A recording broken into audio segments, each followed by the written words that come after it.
This is the very first test footage of little Fred driving around on the floor in our shop. Justin and I threw a bunch of crap on the floor and some sawdust just so we could play with it and get some footage. And it was a bit of a job to just be able to film it. We had to create a couple of different designs of equipment to be able to track it along the floor and go over the piles of stuff, because this would be obstacles that we would have to do in the movie. So this was really its very, very first maiden voyage with anything. And the whole purpose behind Little Fred is it's a droid that was built and designed by Klaus von Templitz for his granddaughter. His granddaughter's probably anywhere between, I'd say, 4 and 6 years old. And if she went to the facility, his research and development facility, there's a lot of dangerous things in there. So he built Little Fred as a companion to watch over her to make sure that she didn't get into any kind of trouble. And he could actually access the camera on Little Fred and give him a prompt of some kind so that he would show him what she is doing and where she's at in the facility. So, it was basically it was a companion drone specifically for his granddaughter. Here's some of the camera designs that I made to be able to film this. This was the original one for the test footage. You could put a 7D on it or something like that. We just threw a Canon on there just so that we could, track it. It had a fast lens and we were able to do it. So anyway, this is what the tank looked like when I first started destroying it. We got this thing and it was absolutely the most fantastic toy you could want.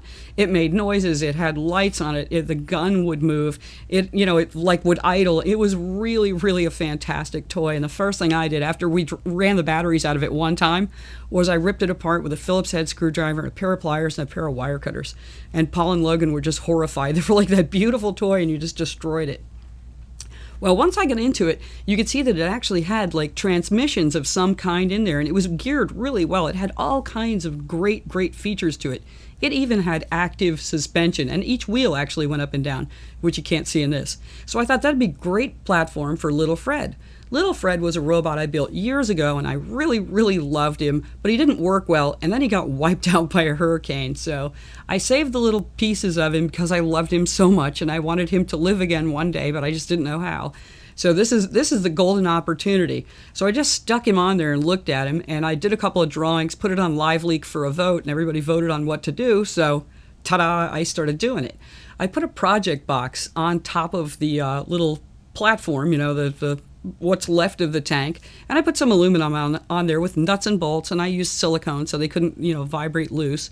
And we had to have all the radios done professionally because it was just really way above my head, way too much. So with the project box, I made a window into it. I put in some little columns and epoxied them into the bottom while they were screwed to the top so that, of course, you knew what the fitting would be. And I drilled holes in them, and then, it's got a lid that you could remove. So I proceeded to install Little Fred back into new pieces. So I used some pieces of his legs, some pieces of his head, whatever I could pirate off of him.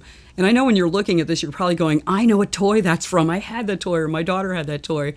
I guess they call it kit bashing, and that's when I first started putting the green light in.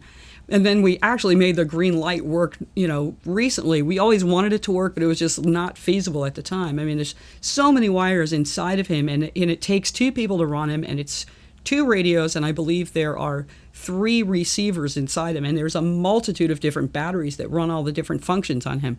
It's crazy the way we really couldn't use diodes to step down things or capacitors to change voltages. It was a lot of work.